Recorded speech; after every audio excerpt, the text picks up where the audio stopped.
رمضان آتا ہے تو 1 تاریخ سے لے کر کے 29 تاریخ تک جتنے لوگوں کی بخشش ہوئی ہے، جتنے لوگوں کی مغفرت ہوئی ہے، اتنے کی تعداد میں 29ویں رمضان کو اتنے کی تعداد میں اور لوگوں کی بخشش ہوتی ہے.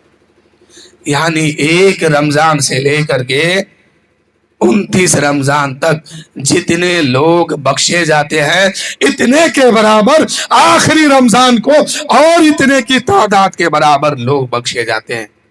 اللہ کی بارگاہ میں دعا کیجئے کہ مولا رمضان میں جو تو لوگوں کو بخشتا ہے، اپنے بندوں کی مغفرت فرماتا ہے، اے مولا انہی 10 لاکھ لوگوں میں ہمارا بھی شمار فرما دے، ہم سب کی بھی بخشش فرما دے. یہ دعا کیا کیجئے میرے بھائیو. رمضان کے مہینے میں اللہ کی رحمت 3 مرتبہ اپنے بندے کو رات کے سناٹے میں آواز دیتی ہے کہ ہے کوئی مغفرت مانگنے والا، ہے کوئی روزی مانگنے والا، ہے کوئی توبہ کرنے والا کہ میں اس کی توبہ کو قبول کروں، ہے کوئی مغفرت مانگنے والا کہ اس کی خطا اور لغزش کو میں معاف کر دوں. اور 29 رمضان یعنی شام کے وقت اللہ تعالی آسمانی دنیا پر اعلان فرماتا ہے، اے فرشتوں اس مزدور کے بارے میں کیا کہتے ہو جو 1 مہینہ محنت کیا ہے، 1 مہینہ مشقت سے مزدوری کیا ہے، اس مزدور کے بارے میں کیا کہتے ہو؟ اتنا سننے کے بعد فرشتے مچل جائیں گے، فرشتے جھومنے لگتے ہیں اور اللہ کی بارگاہ میں وہ فرشتے عرض کرتے ہیں، اے مولا جو 1 مہینہ محنت کیا ہے، 1 مہینہ مشقت کیا ہے، اس کو بھرپور اجر دیا جائے، بھرپور ثواب دیا جائے. اللہ تعالیٰ ارشاد فرماتا ہے، اے میرے فرشتوں گواہ بن جاؤ جتنے لوگوں نے محبت اور ایمان کے ساتھ اس مہینے میں روزہ رکھا ہے ان تمام کی میں بخشش فرما دیا، ان تمام کی میں نے مغفرت فرما دیا. یہ کب ہوتا ہے؟ لیلۃ الجائزہ، آخری رمضان کے شام کو یا رات میں جسے چاند رات کہتے ہیں. اس رات میں ہم لوگ کیا کرتے ہیں؟ کوئی سبئی، کوئی لچھا، کوئی گوشت، کوئی کفرا، کوئی کیا یعنی سب عید کی تیاری میں لگ جاتے ہیں.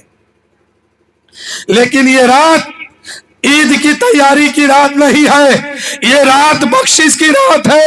اس رات میں جتنے لوگ روزہ رکھا ہے اس کا اجر اسی رات میں دیا جاتا ہے، اس کا بدلہ اسی رات میں دیا جاتا ہے. اللہ تعالیٰ اعلان فرماتا ہے، اے فرشتوں اس مزدور کے بارے میں کیا کہتے ہو جس نے 1 مہینہ دھوپ کو دھوپ نہیں سمجھا، پیاس کو پیاس نہیں سمجھا، میری محبت میں بھوک کو برداشت کیا ہے، پیاس کو برداشت کیا ہے اور محنت اور مشقت سے مزدوری کیا ہے، یعنی روزہ رکھا ہے.